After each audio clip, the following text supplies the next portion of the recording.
Señoras, señores. Ladies and gentlemen,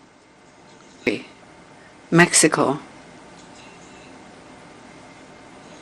We have a history and a cultural tradition, just as other countries of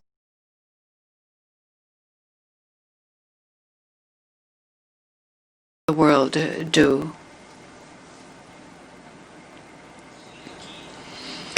At this point, I could talk to you about the major civilizations that played a part in the foundation of what our country is today. I could speak to you of the great cultures that flourished in what today is Mexico. I speak of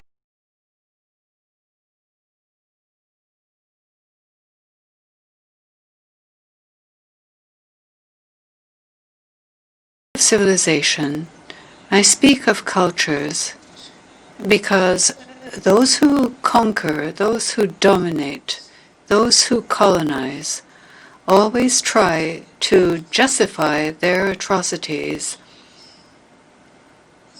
by denigrating the first peoples, by calling them barbarians or savages.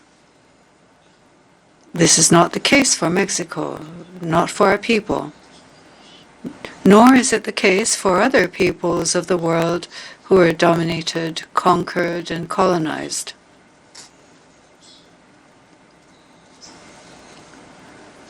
Mexico has an extraordinary history. It is a story of a struggle for freedom, for justice, for equality, a struggle to defend our national sovereignty. In the history of Mexico, there are three major transformations. The first was independence. After 300 years of being a colony, we gained our independence. That was the first transformation. It took place at the beginning of the 19th century. Two rebel priests, Miguel Hidalgo and Costilla, and José María Morelos Pavón, headed a movement to achieve Mexico's independence, which was also a movement for justice, because they were the first to proclaim the abolition of slavery. Then we had a second transformation in the middle of the 19th century, a very important change of worldwide significance. This was the reform movement. It was headed by a great leader, a liberal, the best president ever in our history, a Zapotec indigenous person, Benito Juárez Garcia. He was known as the distinguished son of the Americas.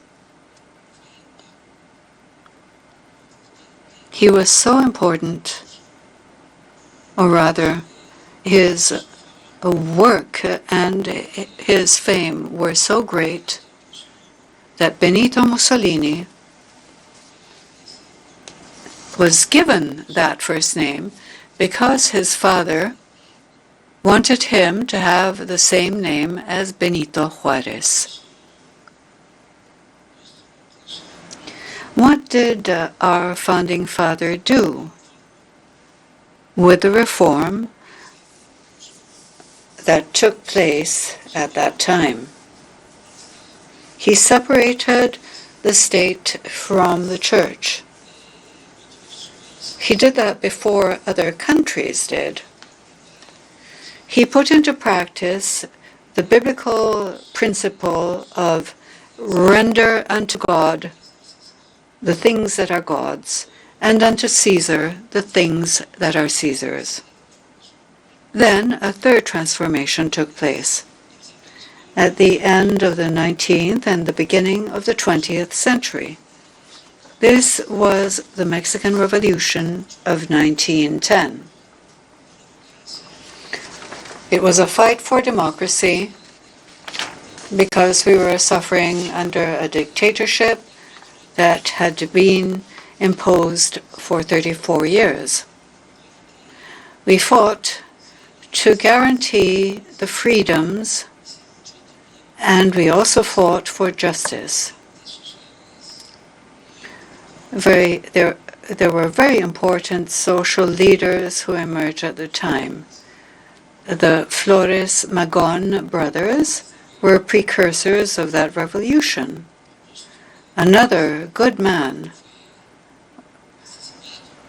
an apostle of democracy, Francisco Madero, was murdered in the most cowardly fashion.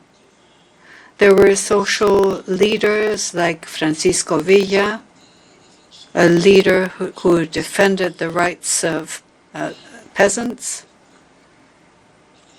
There was Emiliano Zapata, loyal to the people. And with this third transformation, much progress was made on the social front. But there was not enough progress made on the political front. And this was because it was not possible to establish a true democracy in Mexico. After the revolution, a single party was created which dominated the scene for a long time. It is only now that we are taking the first steps for Mexico to be a country which is truly, really democratic. Perhaps because of the lack of democracy, amongst other factors, Mexico's public life began to deteriorate. Political corruption began to prevail. And for a long time, this was the greatest problem Mexico faced. Our country has great natural resources, good lands for agriculture, abundant water, oil, mines, and a people which is good, noble, hard-working. This people is a holder of cultural heritage of thousands of years, which is the source of its vocation for hard work and creativity. But despite all of this, we could not make progress because of corruption, because of the prevailing corruption.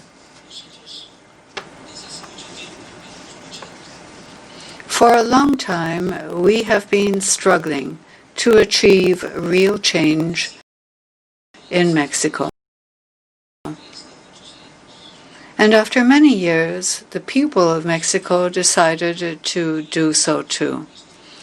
They elected me, and I have set as my goal to undertake the fourth transformation of the public life of my country.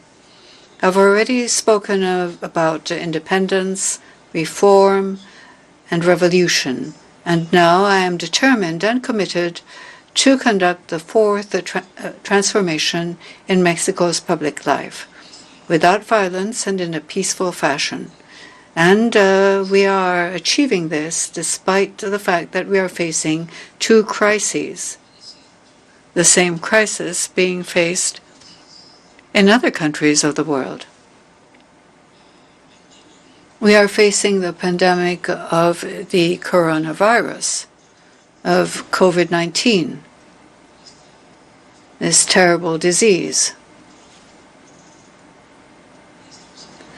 And we are also facing what triggered or gave rise to this pandemic, the economic crisis, as in other countries. So we are facing two crises at the same time. But we are coming out of them. We're making progress. We're responding to the pandemic. We have acted responsibly. We have received a lot of help from experts, scientists, doctors, nurses, healthcare workers, who have selflessly worked to save lives. And we are making progress. It is going down. The lethal effect of the pandemic is decreasing. The most important thing for us is saving lives. We are making progress. We are making progress on the economic front as well, because we're not applying the same old strategy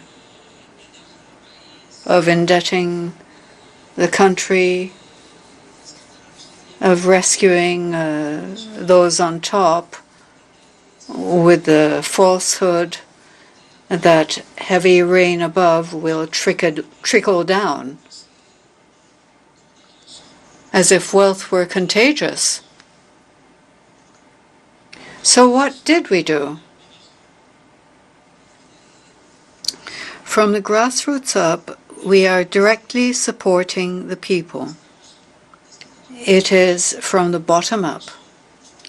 We are devoting resources that are the product of savings because corruption is not being allowed, and this is also a product of Republican austerity because there is no luxury in government.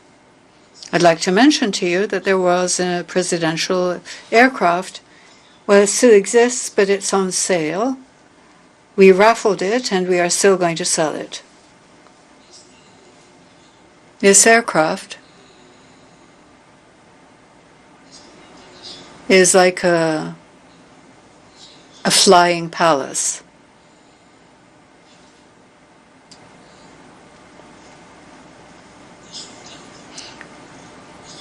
It's a real insult, a slap in the face to our people.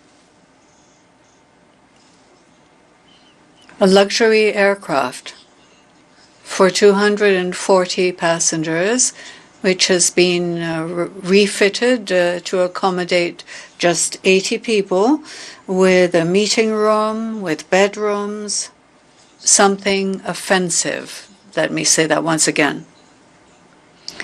So I, as President of Mexico, travel by road, and I take commercial flights. Private aircraft or helicopters are not being used by officials or by civil servants. Also, amongst other things, I disbanded the elite presidential security service. Do you know how many people were in this service? There were 8,000 of them. This institution, this was a long-standing institution known as the Presidential General Staff. And in this way, I have gotten rid of luxuries and extravagances. You cannot have a rich government when the people are poor. So the formula is not to allow corruption, to save money, not to allow ostentatious displays of luxury in the government, and thus free up funds for development. So everything that we are gathering with this formula of not allowing corruption and having an austere, modest government is being devoted to support the poor, the dispossessed. All older adults, all seniors in Mexico have the right to a pension. All children, girls and boys with disabilities also receive a pension. 11 million poor students receive scholarships, and there are many other social programs. So what we are investing at the grassroots, together with the support that our migrant fellow citizens are providing to us, those who out of need went to seek a livelihood by working in the United States. There are already 38 million Mexicans, those born here and those who were born in the U.S. of Mexican parents. 38 million are helping us. They are sending economic support, financial support to their relatives in Mexico, the so-called remittances. This year, in spite of the pandemic, is going to be a record year for remittances. We anticipate that we will receive around $4 billion. Month after month, this money reaches 10 million poor families in Mexico. And so, with what we are investing as a government and with the remittances, we are strengthening consumption. And in spite of the pandemic and the crisis, there is no hunger in our country. We are guaranteeing basic consumption for millions of Mexicans. Little by little, the economy is recovering. And this is added to by the fact that we have just signed an agreement with the United States and Canada. This treaty has already entered into force. And what it means is that investment is coming to Mexico, companies are being set up here, and jobs are being created for the well-being of Mexicans.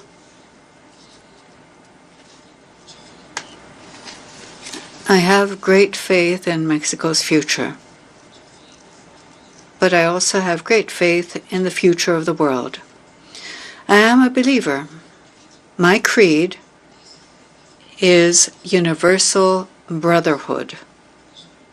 And so, I send to each and every one of you very warm greetings from Mexico City, the capital of our republic.